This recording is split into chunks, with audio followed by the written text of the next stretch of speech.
Today I'm speaking with Bridget Cook-Burch.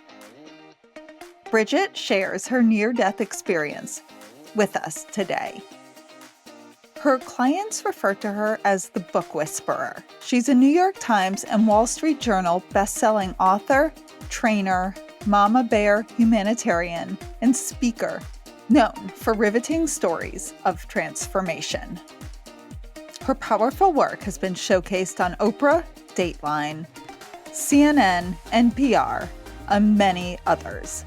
She's CEO and founder of YourInspiredStory.com and Inspired Legacy Publishing. Bridget's also co-founder and former executive director of SHEROES United, a nonprofit organization that helps women and girls rise from trauma. As a leader, storyteller, trainer, and humanitarian, her greatest passion is helping others to discover the importance of their own story and to become leaders in their own communities and worldwide.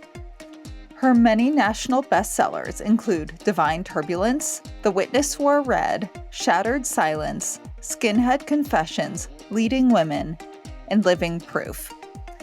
And today, you will hear about her remarkable story during her near-death experience. And now for my conversation with Bridget Cook-Burch. Hey everyone! I'm really excited to let you know about the science and spirituality salons I'm now hosting. During these intimate events, a scientifically verified psychic medium will give all of you readings, and I will give a talk on the science and evidence that changed my mind about an afterlife. This will also be an amazing opportunity to get to meet some of you in person or virtually, and to share more about all the science and data that transformed my worldview and got me through my worst days. These can be hosted in your home, in a nearby cafe with a private room, or they can even be virtual. I've hosted a few already, and they were really special, fascinating, emotional, evidential. So if you're interested in getting a small group together over dinner, brunch, drinks, coffee, to learn more about the science and to get evidential medium readings, send me an email at hello@wtfjusthappened.net and put science and spirituality in the title. Welcome to What the F Just Happened? I'm your host, Liz Enton. If you listened to the intro, you know my story. If not, here's a brief summary.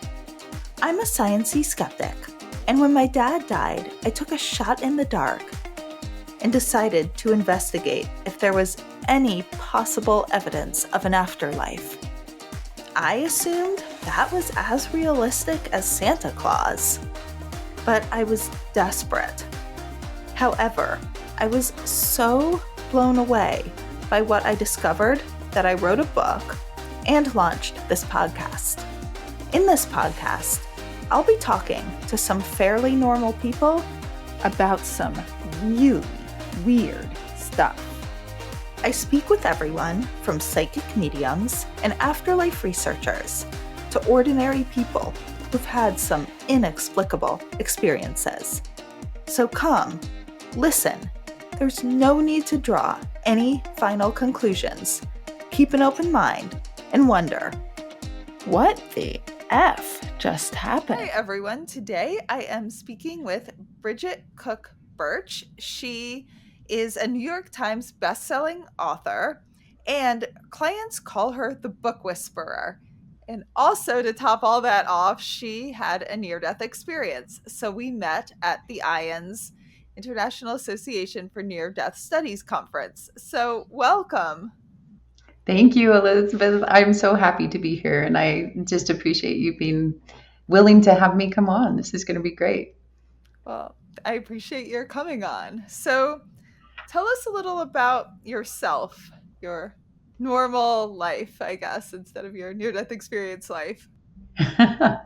Well, my normal life has been heavily influenced by my near death, but I'll get into that later with you. I will say I am surrounded by story and storytellers, and I love it. I've been a serial entrepreneur, have run multiple businesses, including a multi-million dollar trucking company and a phone book. But I'm living my passion now, helping people to write best-selling books. And I love especially books that create a social movement and impact. And so that's what I spend a majority of my life doing. But I'm also a very proud mother of four and a proud Mimi of three. So that is the beautiful enhancement of life and sometimes my breath of life. You're kind of living my dream life, also an entrepreneur, hoping to get the multi-million, hoping to have multiple kids, and hopefully then one day grandkids way down the line. So, yeah, yeah. Yeah, you're too young to wish for that right now, but Oh, yes, yes. So I'm just wishing for the first generation, the children. So, yeah, so let's back up then a bit to first of all, what was your life like? Well, if you don't mind me asking, how old were you when you had your near death experience? I was in my early 20s and I was going to college and working three jobs and going to school full time and trying to do way too much. So that was my life before my near death experience. And I was failing everything. Like I was a smart student, but I was trying to do too much. So I was failing out of some classes. I didn't have a really great relationship at the time with my parents. And I was deeply in some school debt and other types of debt. And I was just eking a living and trying to get by. So yeah, not a lot was working before my near death. And what were your views then? Did you have any views on afterlife or if there was an afterlife? Oh yeah, I grew up really spiritual. So I would have yearnings for experiences when I was younger, and as I grew older, just because I had screwed up my life so much, I didn't feel worthy of a lot of things, but I had a great yearning. So I had. Some interesting experiences. I grew up Catholic in Brigham City, Utah, so I was surrounded by Mormons. And I thought at one time of becoming a nun, but there was a part of me that just didn't feel worthy. And then my dad was a deacon in the Catholic Church, and my mom would bring in converts, and they had a beautiful married life, a beautiful church life. My dad hated his job, so I always wanted to do something different, but he loved church, absolutely loved family, and you know it. They made it work, so they were married and spiritual. And there were a lot of people that I just saw go to church on Christmas and Easter, and they had a robust spiritual life. So there was a part of me that that longed for that, but it certainly wasn't all around me, not in the circles that I was hanging out in and what I was doing. So I felt a little bit at home in religious classes, and really loved searching and studying. And I started to study religions from all around the world. But it was after this near-death experience that changed me, because how shall I say this? It was all esoteric and it was out there, that other people were enjoying, but I didn't know that I could have it inside of me, if that makes sense. Yeah, that does. So you believed in type of spirituality and afterlife tied into religion, but weren't experiencing it yourself either. Yeah. So, yeah. So if you don't mind my asking, what happened? What caused your Yeah. NDE? Well, it was pretty intense. I developed some issues, lots of issues, that's for sure. Fissures in my colon, and I had some other issues that were going on at the same time. So I developed sepsis in my entire abdomen, and I became really sick and really emaciated. So I lost like 30 pounds in 3 days, and I did not have that kind of weight to lose. I had been an athlete and bodybuilder and runner, and I just became really emaciated, and it was like all the liquid was gone from my body. So I drove down this canyon to go see my mommy. That's what I needed to do because I just didn't know how to take care of myself, but I knew something was terribly wrong. And driving down that canyon, I just thought about all the areas of my life that I was failing. And my mom, I pull in the driveway and she takes one look at me and she's like, "We have got to get you to the doctor." So she drove me and I collapsed in the doctor's office. So it was a miracle I even made it down the canyon. And then they put me into emergency surgery where they pumped out pints and pints and pints of this horrific infection. And because I was so emaciated, they couldn't give me a regular IV. And so they did what was called a subclavian and had to do it near my heart. And they were putting me on six or seven different kinds of intravenous antibiotics, and they would wheel those in every few hours.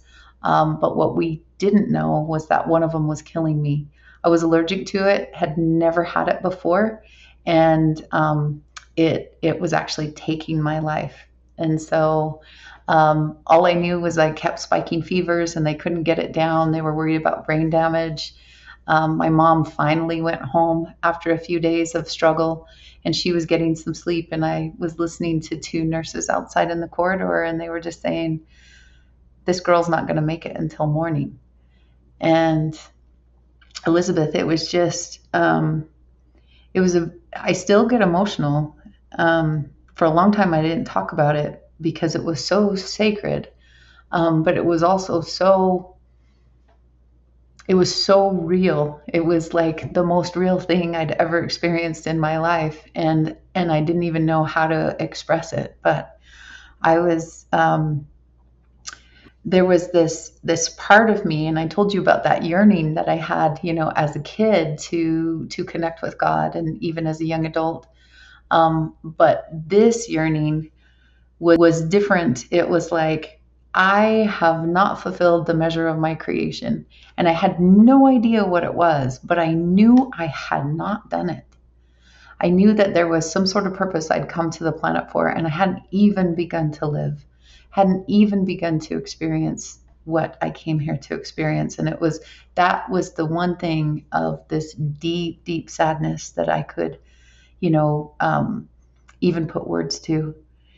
And I had two presences that filled my room, but one of them was just so outstanding, so bright, so light. Later, I would find that the other one was an archangel, but this one, I just indelibly knew in that moment that this was Christ. And he did not care that I was failing in school. He didn't care how much debt I was in. He, like, all of the things that I thought I had to do or be in order to be worthy of love that I was failing at, he didn't care. He just loved me for me. And the love was so unconditional and so powerful that it like rocked every cell in my body. Like, I just remember everything moving. Like, my tray table was moving at this high frequency. I could see it moving. I could feel the atoms in my body moving in this unconditional love. I had never experienced anything like it before or after. It was so beyond words. And You that's were in your body at the time when I was in my body at the time. There was a time while he was visiting that I went above my body and I was looking down at my body as it's doing this vibration. But that was only momentary. I wasn't there for very long. But I just remember seeing my body and seeing everything around me vibrating with this incredible love. Like, it was, yeah. I love words, and I still struggle sometimes to be able to express exactly what I felt, but and what I saw and what I knew. And there were so many questions that I had that in his presence I just knew. There was so much information that I had that I hadn't known before. but I knew that there was so much more. And one of the really beautiful things was to know that he was giving me a second chance at life. Like, he told me, you are being given a second chance at life. And I don't remember all the other things that I knew or was spoken to me or any of that. But after he left, I fell asleep, like a real deep sleep for the first time in so long. And I woke up, and the nurse is wheeling in more of these intravenous antibiotics. And I just looked at her and this whole slew. And I said, hey, I can have every one of these, but I can't have this one. And I just remember her eyes going so wide, and she's looking at me like I'm just a fruitcake. And I go, no, I'm serious. Like, every one of these I can have, but not this one. It's killing me. And I had never spoken up against an authority figure ever in my life. And in my family, it was like, if they're an educator or if they're a doctor or a nurse, that's God. And you are not to, go up against that or, undermine that authority. But I knew, and I don't remember him telling me, but I knew I could not have that medication. So she runs off to talk to the doctor, just thinking I'm, a fruit fly. And the doctor had other experiences with patients in the hospital. And so he decided to trust that. And he says, well, she's on all the rest of these. We can take her off this one and see what happens. And within 24 hours, I walked out of that hospital on my own power. And so I was forever changed by that unconditional love, by a second chance at life. And I just don't take it for granted. I didn't talk about it for a while. That scared the crap out of me. And I thought, people will think I'm absolutely crazy, but it made such an crap out of me that it is never far from who I am, what I think about, what I do in my daily life.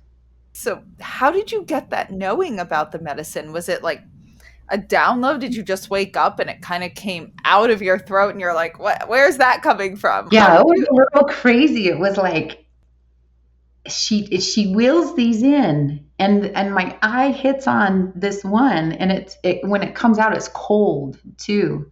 But it was like, and not all the other ones were like that, but it was like, you cannot have that. And I was like, oh my gosh, what do I do? What do I say? Because I'd not gone up against authority figures, but I knew, like, no shadow of any single doubt that was killing me and I could not have it. And I didn't even know that. I didn't know much about medicine or anything, and I'm still young, and I was studying political science and history and Russian and other things. I was in no sciences whatsoever. So I didn't even know that some medicines could kill you. I had no idea. But I was told that somehow I knew that cannot be mine. Now, I've heard some other people say that after having an NDE, they have this knowing about a lot of things the way you knew about the medicine. Was that a skill, or, as they say at IANDS or near death research, and one of your after effects? Did you know things in some inexplicable way afterwards? I would have to say yes.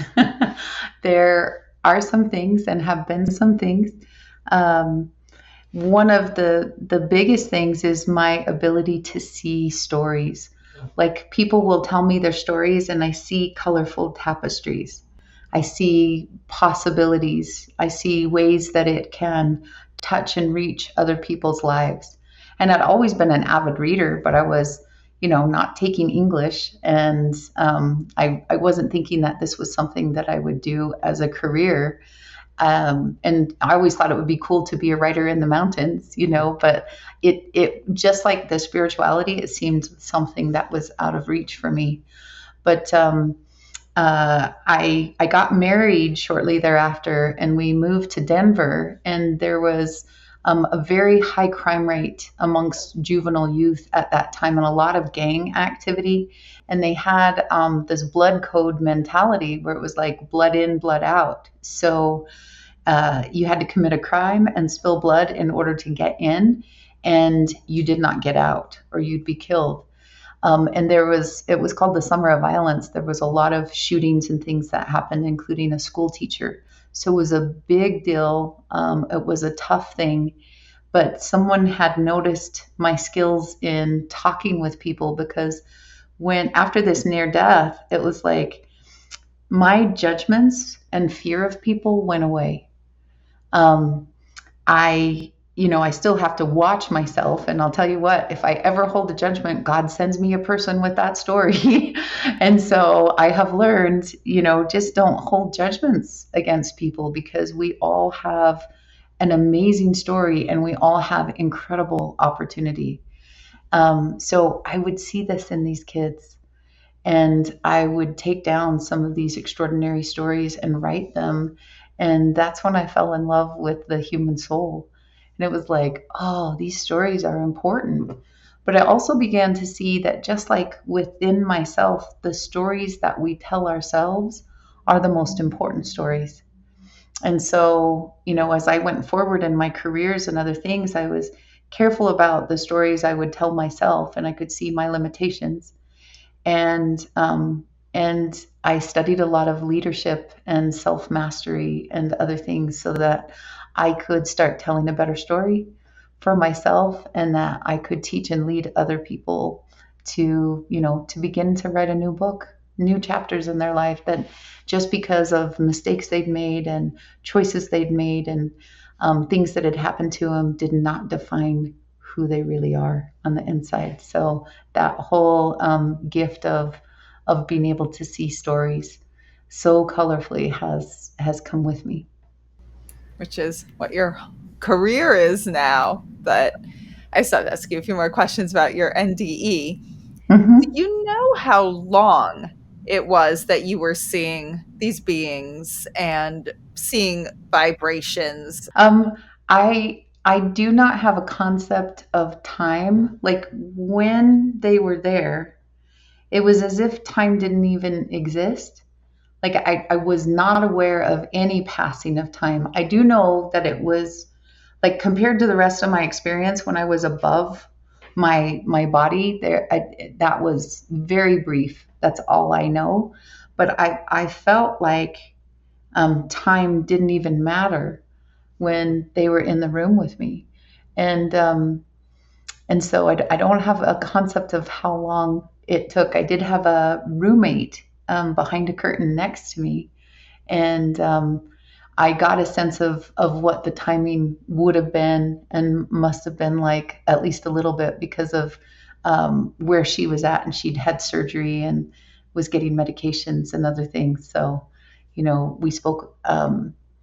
I shared with her a little at a time. As time would pass, we became really good friends, and she was an older woman, very motherly, and we had some very intense, fascinating discussions. But in terms of time, I can't tell you like how long they were there. I just know it felt like it didn't matter, like it was all there. That seems to be a consistency in near-death experiences, that time is something very different here than there.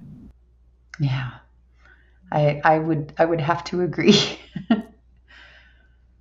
Now, I want to ask you a bit about seeing all the vibrating, and you were vibrating, you saw the table vibrating. I just have never heard that, but someone experienced that. But it makes me want to go a little further with that, because according to physics, and everyone listening, excuse my elementary description of physics, I'm not an official physicist, but we are not solid.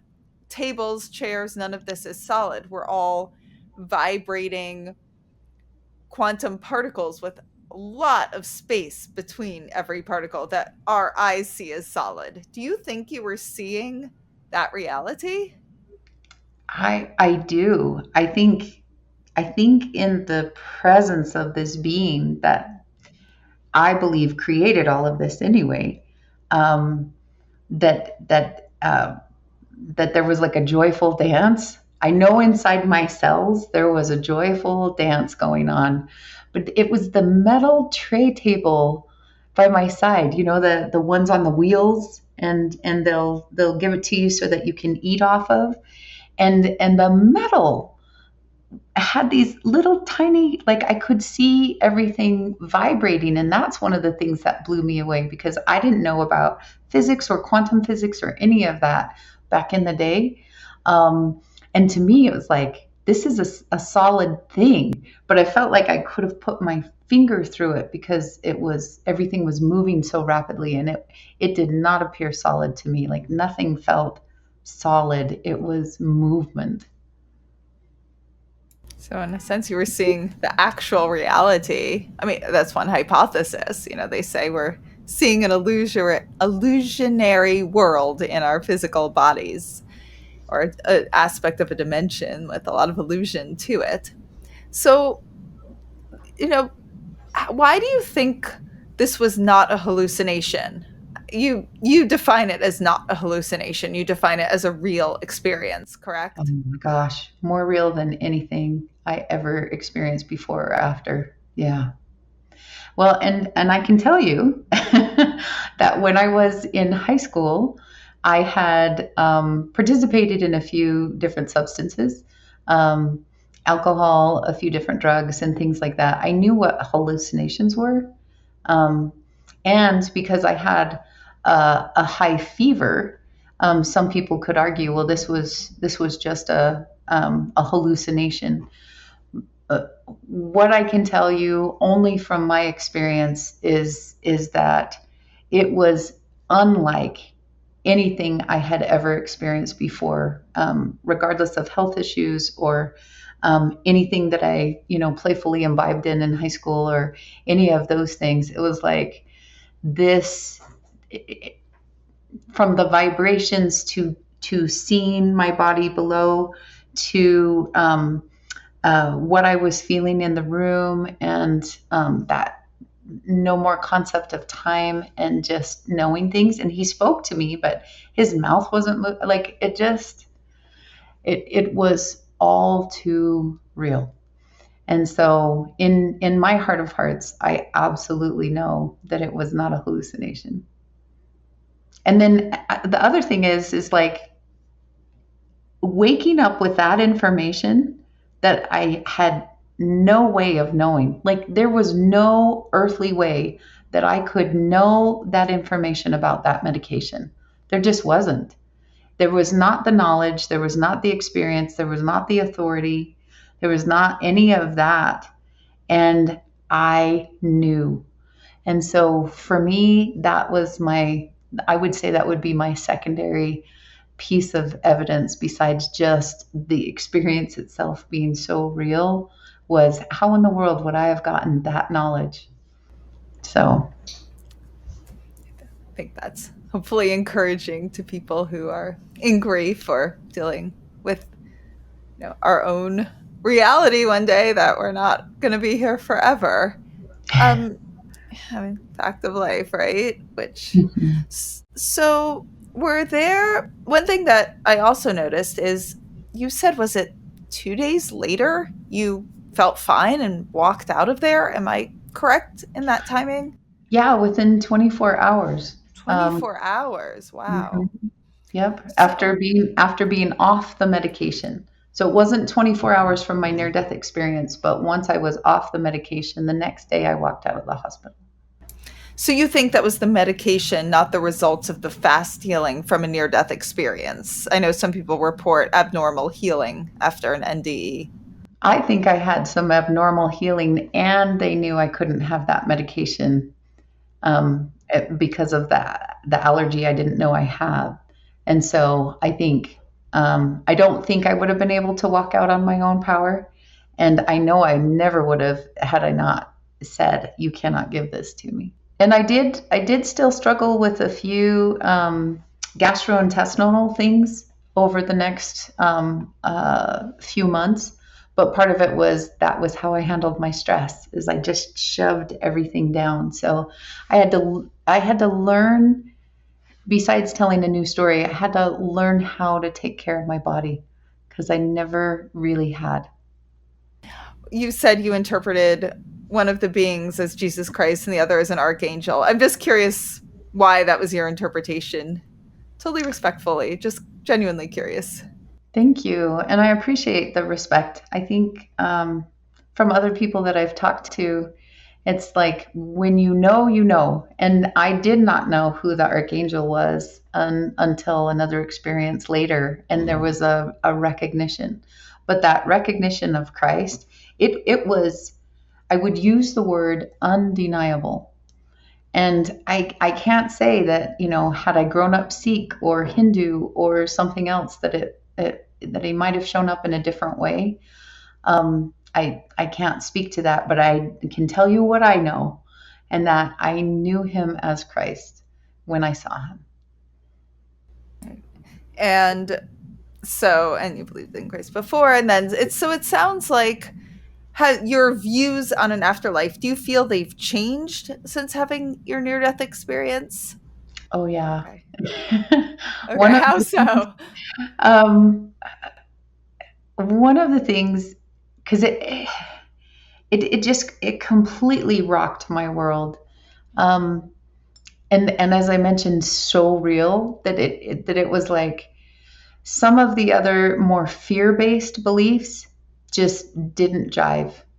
And I had been I was like in my early 20s, and most of us feel like we're invincible at that time, and we think we're going to die when we're 80 or 90 or 120. And I still feel that way. But I would say, because I'd had several friends who had died by that time, drugs, alcohol, suicide, I was afraid of death, and I was afraid of where I'd be going. Um, I believed at the time there was a heaven and a hell, and I believed I knew where I was going because I felt like I had just made so many mistakes that I was so unworthy.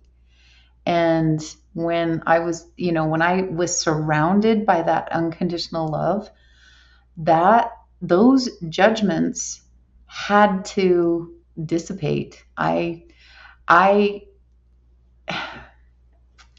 It's like when I see people now, I see oftentimes what God sees.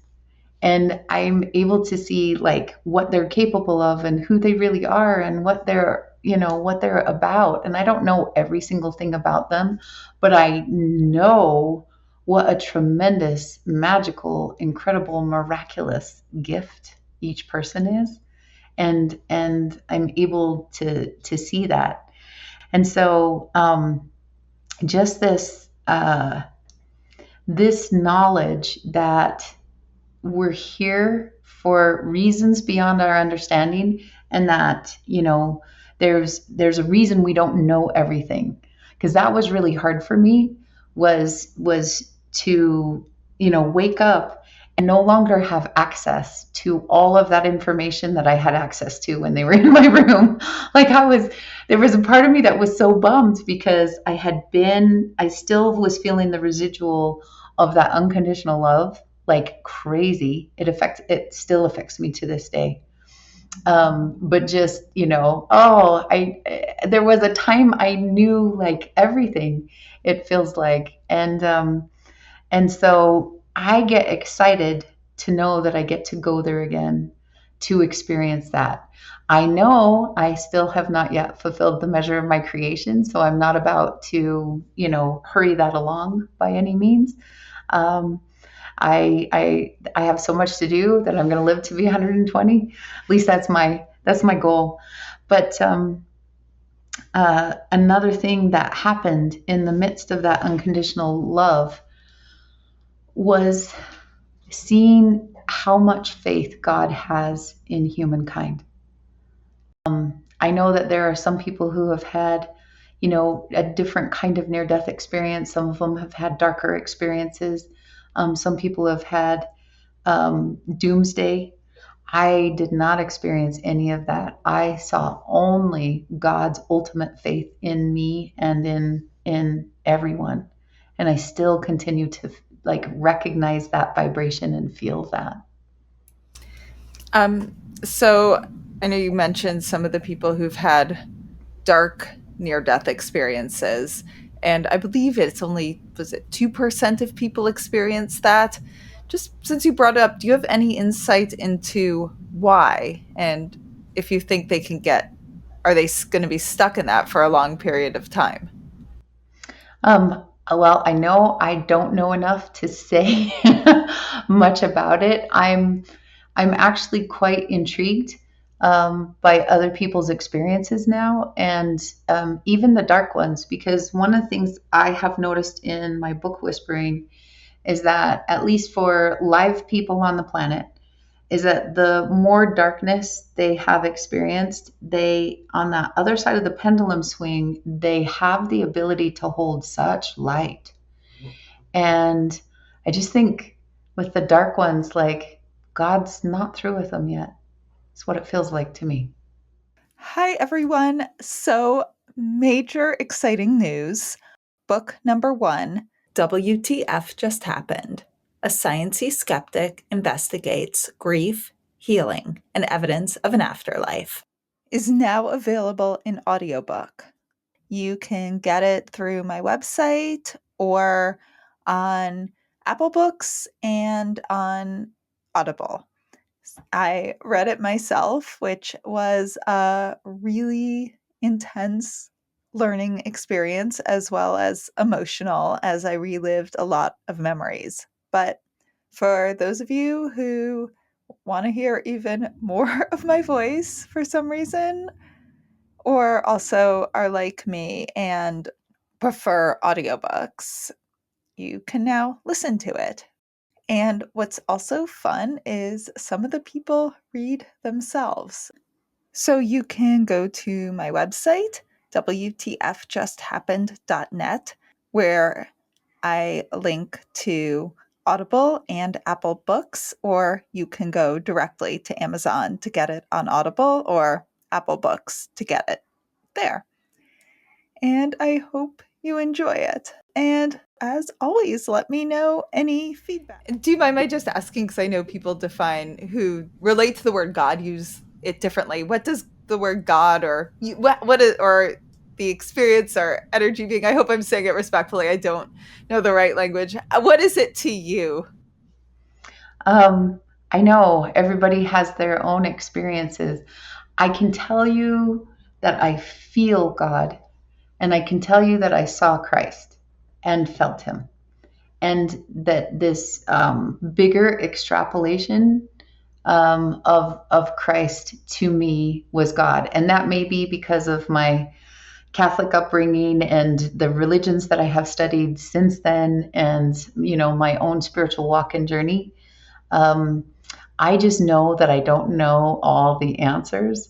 And I watch for patterns like I do in story. Like, how many people have had this experience? And, what has this looked like for these individuals? And I, I get that there's not a right or wrong way to experience it. I just think we have barely brushed the surface of all there is to know about the afterlife and about this incredible source of supply and creation and unconditional love.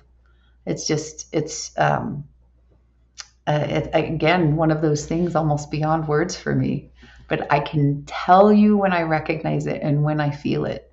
Um, it's interesting walking into IANDS because people have light in their eyes, and they get passionate about sharing things, and they're curious about other people's experiences. But it's like, for a lot of them, their veil has been lifted to a certain degree, and I can feel it when I walk into the room. I felt it in Salt Lake City, and then I felt it in Washington D.C. And there is a different vibration and energy, and it's exciting to me. Like, how do we tap into that? How do we touch the face of God?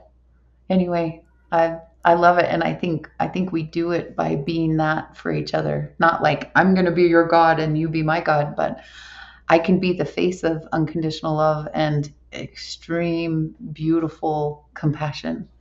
And I think that when we have that for each other, miracles happen.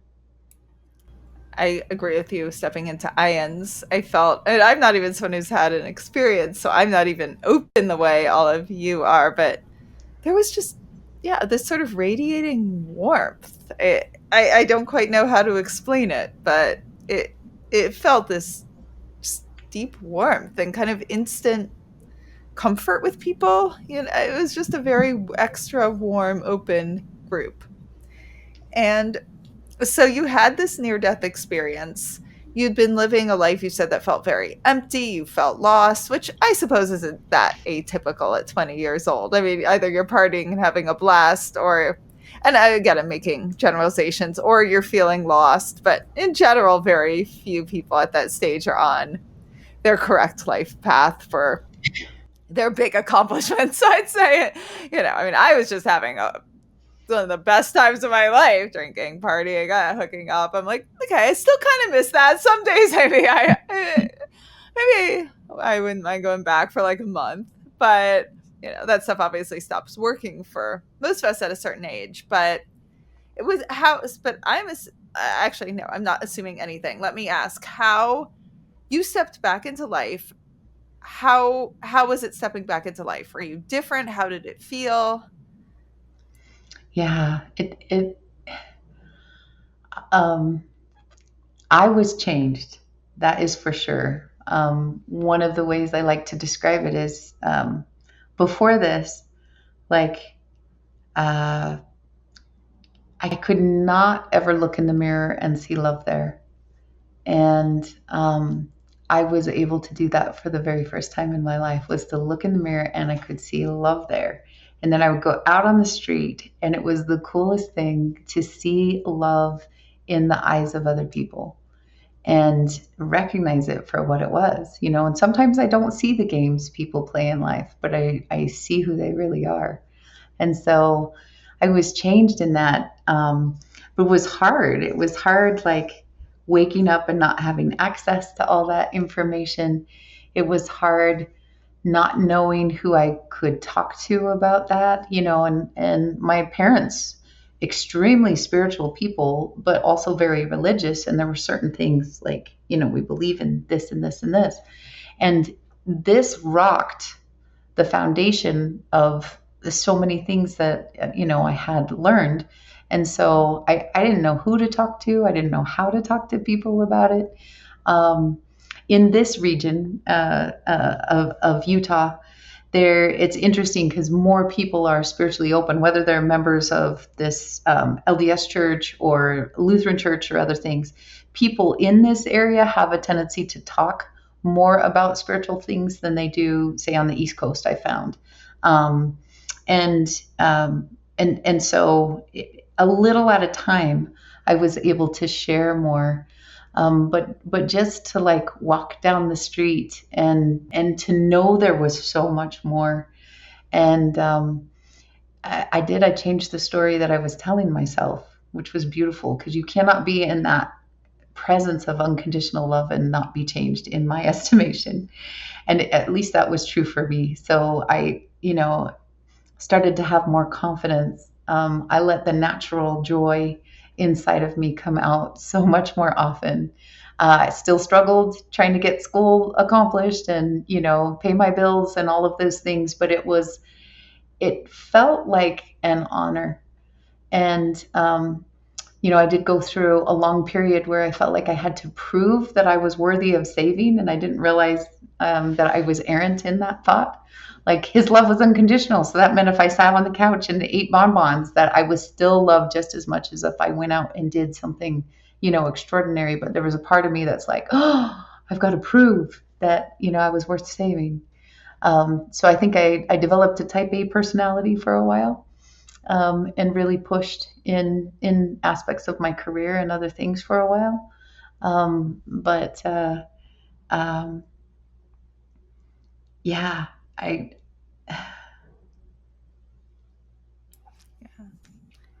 I I just don't take it for granted. Thank you for sharing that.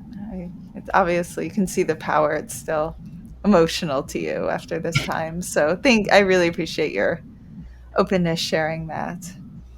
You did say that you kind of felt you saw to the truth of people. Do do you think all people are good, or would you see to the truth of a person and you'd be like, ooh, that's a person everyone kind of likes, but I see a darkness in them and they're not this, they're a person to stay away from. They could be hurting people. Did, was it both angles, or do you feel maybe we're all really good? And I see the good in other people. And so sometimes I have to be warned about, hey, this is the pattern that this person is showing up in, because I don't see it. I take people at absolute face value and I just love them. And, I got to teach at the penitentiary last week, and they're all there for a reason, and and some of them may not be there. They might have been wrongly accused or whatever. But I saw light in that room, and I saw light in their eyes, and that's what I witness and see. And so I have to watch sometimes because I'm not aware. Like some people are sensitive to dark. I'm not sensitive to dark. I used to be, I'm not at all anymore. And so now it's just like I just love, and that's who I can be. and you touched upon how this part of your personality now has gone into your career, your current career, your inspired story. So, do you mind talking a little bit about what that is and how your near death experience and who you became from it ties in? I think you touched upon that, but let's delve into that a little more. Well, after moving to Colorado and experiencing some of these extraordinary kids, who were acting out because a lot of them came from multi generations of gangs, and a lot of them, it's the only life that they knew until someone could care about them enough to show them a different way. And so I fell in love with these kids. And despite all of these circumstances, but I'm listening to some of the darkest stories of humankind, and I'm also seeing their light. And especially the ones who wanted to do better, wanted to make a difference, wanted to break cycles in their family, wanted more for their lives. Like I felt in that hospital room, like I've not fulfilled the measure of my creation. I don't want to die. I want to live and do this wonderful, whatever this is. And I saw that in some of those kids to such a tremendous level. So I I knew at some point we were going to be moving back from Colorado to Utah. And I had experienced some prejudice as a Catholic in Utah at one point. And then another point, I just so much openness and love, like it was incredible. But I wanted to bring some of what I had learned back with me about redemption and forgiveness, and just the power of love and of change, and that we're not our past. Because I knew I had transformed, and then I'd seen some of these kids absolutely transform, and there was like, oh my gosh, there's a magic to this that's so incredible. And I had a dream, and in the middle of the night, I dreamed an entire book. And I woke up and like 2 o'clock in the morning, and I went to write this entire book, and I just wrote and wrote and wrote by hand, because I was on vacation, didn't have a computer with me, but I wrote and wrote and wrote and wrote like pages and pages and pages and pages. And I knew I had this most incredible story. And I'm thinking fictional novel and bestseller, and I'm celebrating because it is such a powerful story. And then I go to do research on my main character, and I find out he's a real person. And everything he'd written about on his website and everything I had written about in my fictional novel were in tandem, and the hero of my story was real. And on one of his pages, he says, by the way, I'm looking for someone to write my life story. If you know of anyone, would you have him call me? And I thought, you've got to be kidding. And I reached out to him. He had someone else that was writing his story by this time. I'm like, okay, great. Well, I'm not going to publish this because you're real. And he said, thank you.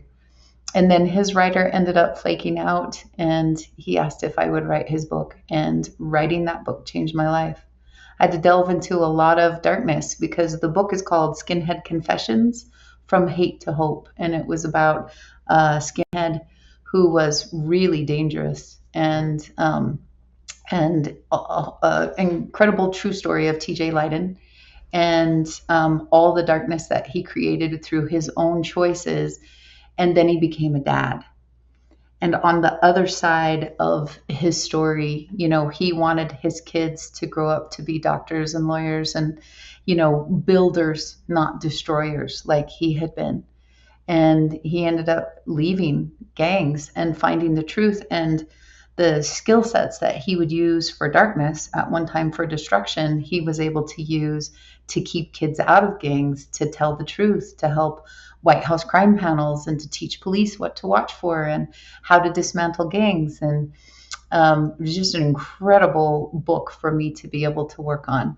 And then all of my stories have developed from there. People have come to me, have been attracted in one way or another, and I've been able to write these incredible books. And then I retired from my trucking company, sold it to my partner, and started Your Inspired Story, and also Inspired Legacy Publishing. And I get to work around people and stories all the time. And sometimes they're near-death experiences, and sometimes they're just this total transformation, though, of darkness to light. And I love it. So I am, like I said in the beginning, I am surrounded by stories and by transformation. And you could probably tell I'm a little passionate and joyful about it. Okay, wait, first of all, that first one that you just downloaded it, I have to ask you, that's crazy. Is there any chance you had read his story anywhere or heard him on a podcast and unconsciously It was that? before a podcast, girl. I will tell you that. That's how old I am. It was before a podcast.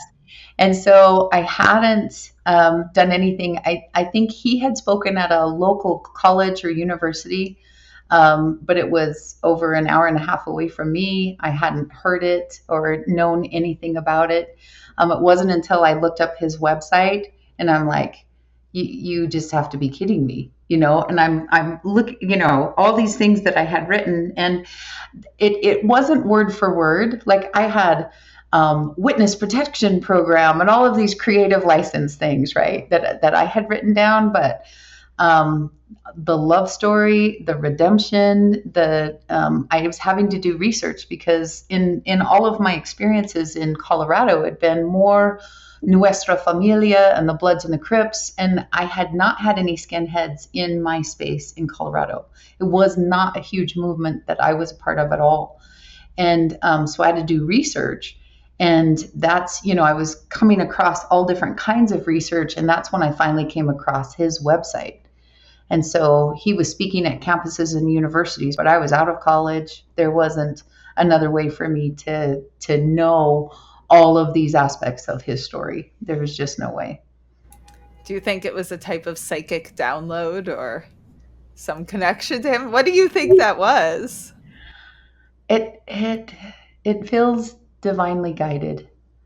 I think that yearning that I had, I also think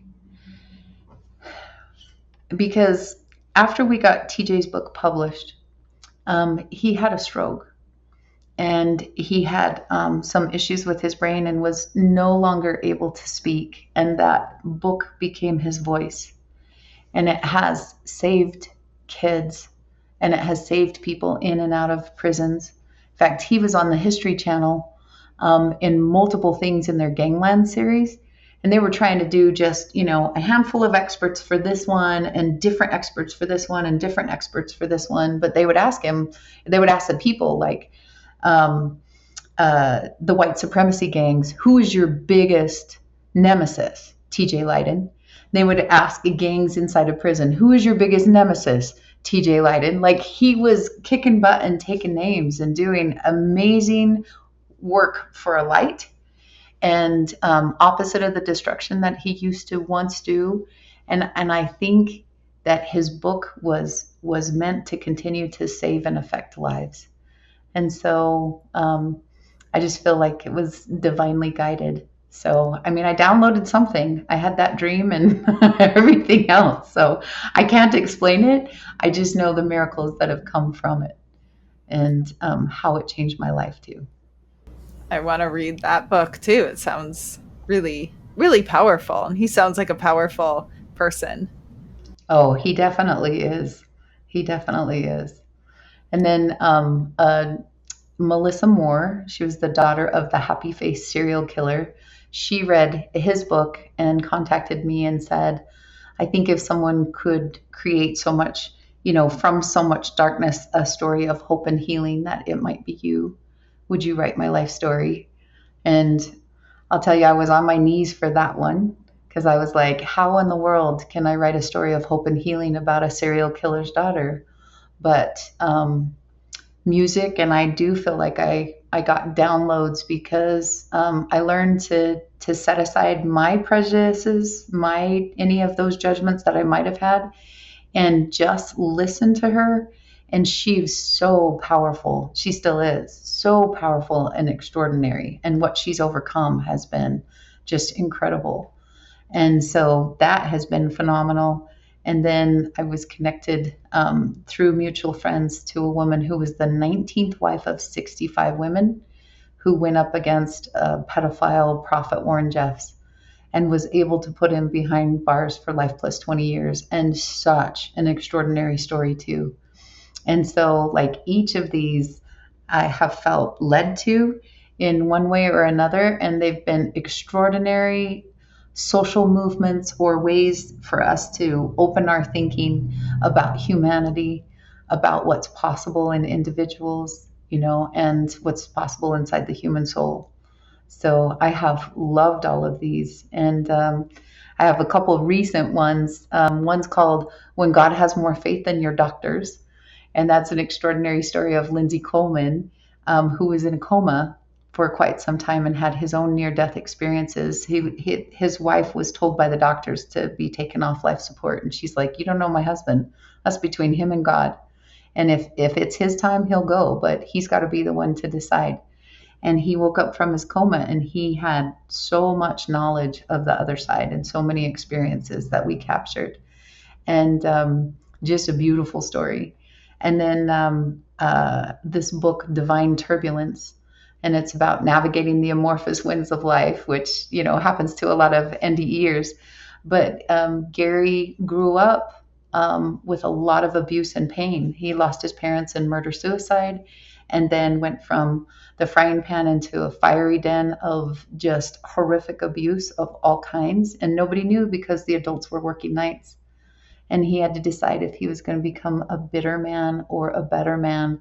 And he found God in miraculous ways and art. And now he's the sculptor of the Statue of Responsibility, which we will see in our lifetime. And so it's very cool because Dr. Viktor Frankl, who you're aware, wrote Man's Search for Meaning. And he was near death in his own way several times. He survived 3 concentration camps.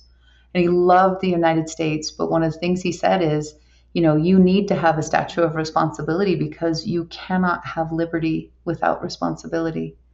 And Gary, after everything he had been through, was commissioned to create this beautiful statue of responsibility. And it's of one hand reaching down to lift another.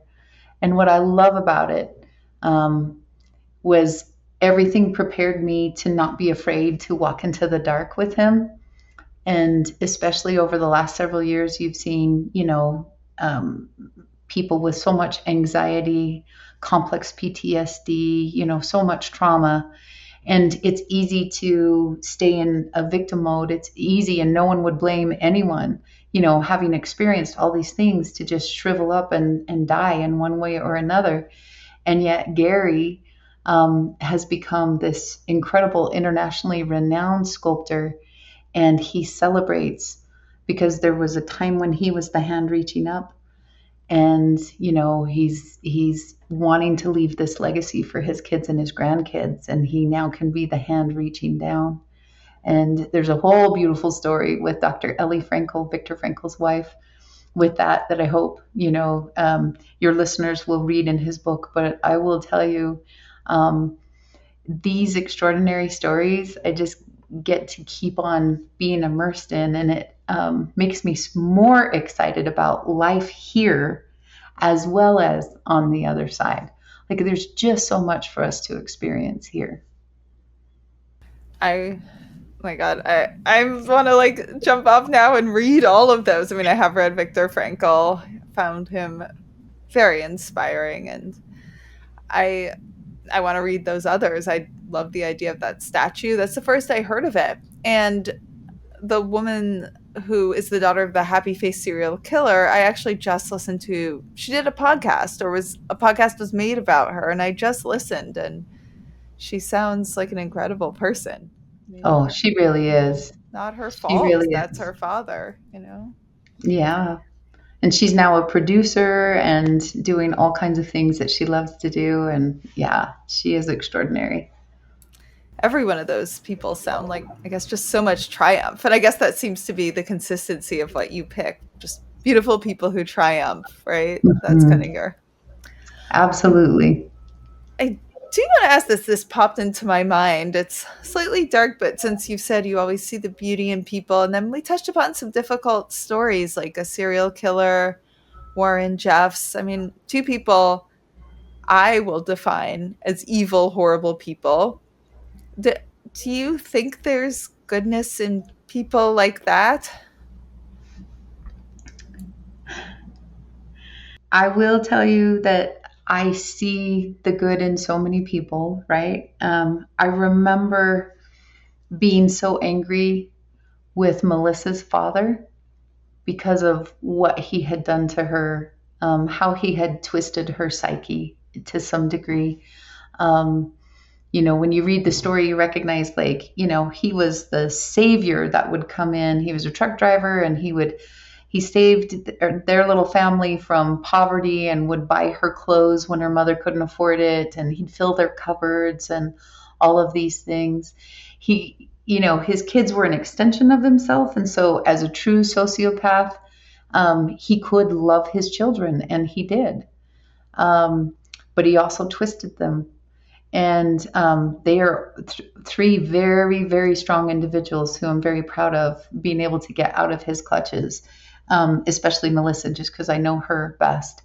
But uh, I had a shared death experience where my father passed away, and then he came back, and it was intensely sacred and spiritual. And he was showing me this prayer that I'd been saying, which is, God, help me to see with your eyes, to hear with your ears, to feel with your heart, and when prompted, to write or speak with your words. And he showed me like all this light around me. And it was incredibly humbling. And then there was this wall of black, like, here's this like Ireland mug, but just this black, black, black. And it was shocking because it was such a juxtaposition against that light. And I was horrified. I'm like, what is that? And behind that wall of darkness was Melissa's father. And he said, how much light and love do you think he gets behind the walls of that cell? And, he wasn't telling me I needed to go be his best friend or any of those things, but because I had been mad at him for what he had done to his children and to others, as a serial killer, I was mad at him. So I had withheld my love. And my dad was showing me that that was conditional, that was not what I had experienced in my own near death, and that I had some work to do still. So I still have my own. And I will tell you, when I was in Texas and Warren Jeffs was going through trial after this experience, like, I got to be 3 feet away from the man as they were leading him from one room to another. And I'll never forget, that I did not see any light in his eyes as I usually do with people, but I looked. And that's all I can tell you. There, and you tried, you know? I mean, I think,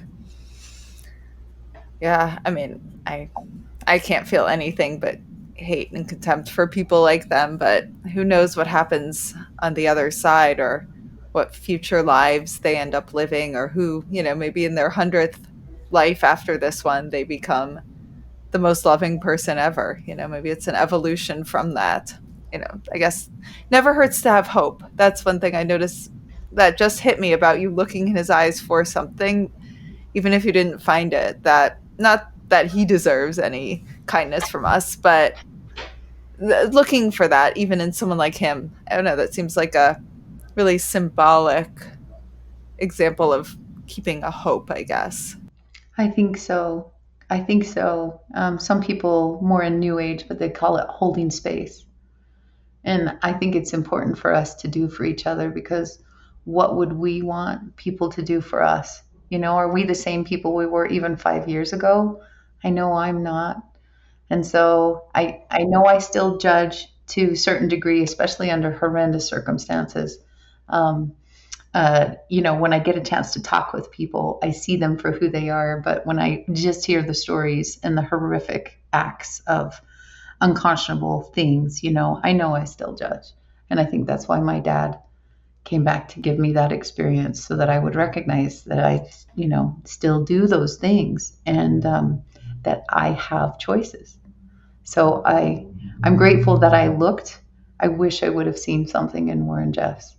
But I will tell you that I think there is something indelibly important about holding space for one another.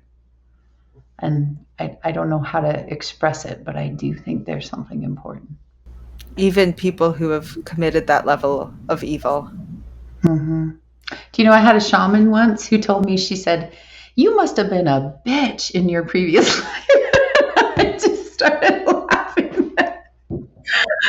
Because you're so kind now. You must have been a horrible person. Anyway, I know I don't know everything, but I know I've made some pretty horrific mistakes. Not murder, not some of these other things, but I've made enough mistakes that I hope that people, you know, would allow me redemption at times, because I still make mistakes. As a mom, as a grandma, as a wife, as a business owner, I still make a lot of mistakes. And I love people. And so I hate making mistakes, because I never want to hurt someone. But I try to hold space for people like I would want them to hold space for me. Yeah. I mean, we all make mistakes. So, yeah, I try to do that as well with people to an extent, probably not to the extent of Warren Jeffs or a killer, but who knows, maybe that really is the key. Maybe in a more advanced life of mine, that will be something I can identify with. And part of me, I guess I could step into my highest self and think, what happened in their life? If I had tremendous level of abuse maybe one of them had. I'm not saying I forgive what they do, but if I had been born and just horribly mistreated my whole life, and who knows, put in the worst of circumstances, who would I be? So I Mm-hmm. think there is a humbleness in saying that. About your shared death experience with your dad, that sounds amazing. So do you mind explaining what happened with that exactly? He'd already passed away, or this was while he was passing? No, he had already passed away, and he'd been to visit me once already. He helped me with a book. But this was a unique and different experience. I was in a group setting, and we were going into a visualization and meditation, and then he just took me. And when your ego mind makes up things, or your own creativity, there's certain things that would happen, and when I can tell something is more real than like me falling asleep or dreaming about something, is when it would be something that never in my wildest dreams would I ever, make up for any reason. And my dad was dressed in a tux, And my grandmother, my mother's mother, was dancing with him. And they, at times, had been like this in life. And my father, they were dancing, and my grandfather was looking on. He's in a tux, but he's beaming. And I know that the three of them, that they watch over me at times. I have felt them or seen them or experienced them. So it was crazy to have them all in one space with me. And here's my dad dancing, and my grandmother, and he just says, "The games we play in life." And I'll never forget it. It was so profound, and it was a different experience than being with Christ in the room. But there were elements to it that were familiar, like that.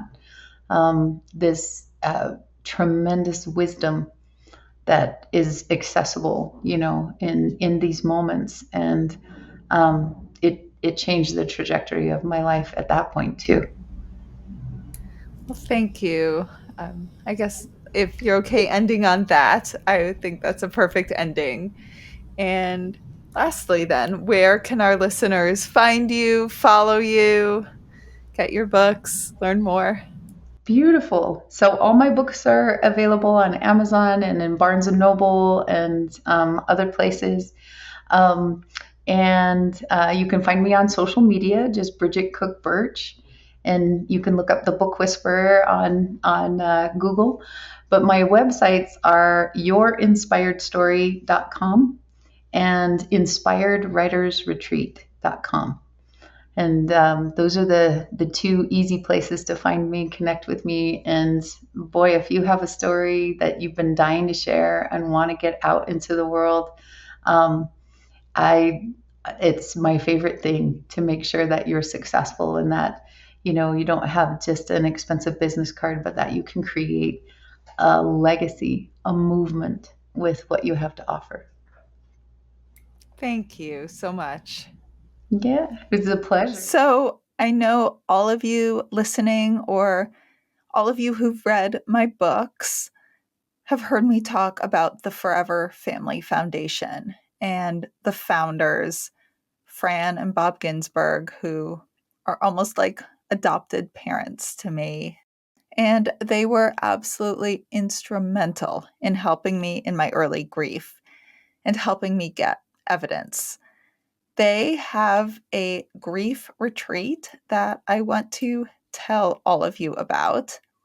It is January 17th through 19th in Fort Myers, Florida. And they have their certified mediums who have passed science-based testing to assure they get accurate information and specific information. They can't say, you lost a great grandma who loves you.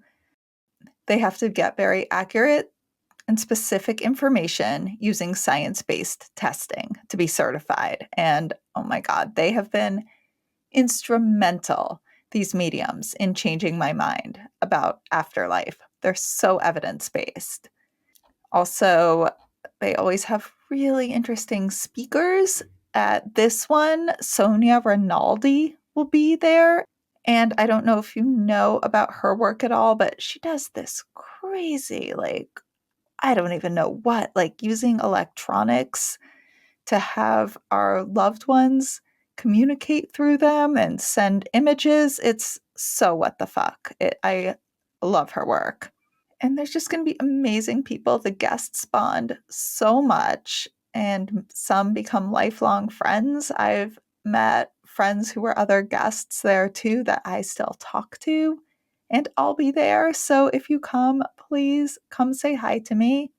And you can go to their website, foreverfamilyfoundation.org, if you want to attend one of these grief retreats. To get more information on what the fuck just happened, go to WTFJustHappened.net. There you can order my book, WTF Just Happened, A Sciencey Skeptic Explores Grief, Healing, and Evidence of an Afterlife. You can learn all about how I came to conclude that there most likely is an afterlife, but you can also learn about the early stages of my grief and the amazing, fascinating people I met along the way. You can read about how much I harassed the mediums and scientists trying to get evidence to see if the mediums were cheating and see if what everyone was saying actually was true. You can also subscribe to our newsletter to stay updated on any new developments and any interesting new what the fuck updates. So if you enjoyed this episode, please rate and review us wherever you get your podcasts. It makes such a difference, especially for a new podcast like this one. And if any of you have had a crazy what the fuck yourself, have any questions, feedback, or just want to say hey, reach out on either Instagram at WTF_just_happened_ or email me at hello@WTFjusthappened.net. I love hearing from all of you. It makes my day hearing your stories and questions and feedback and all of it. And remember, you don't have to draw any final conclusions as you wonder, what the fuck just happened?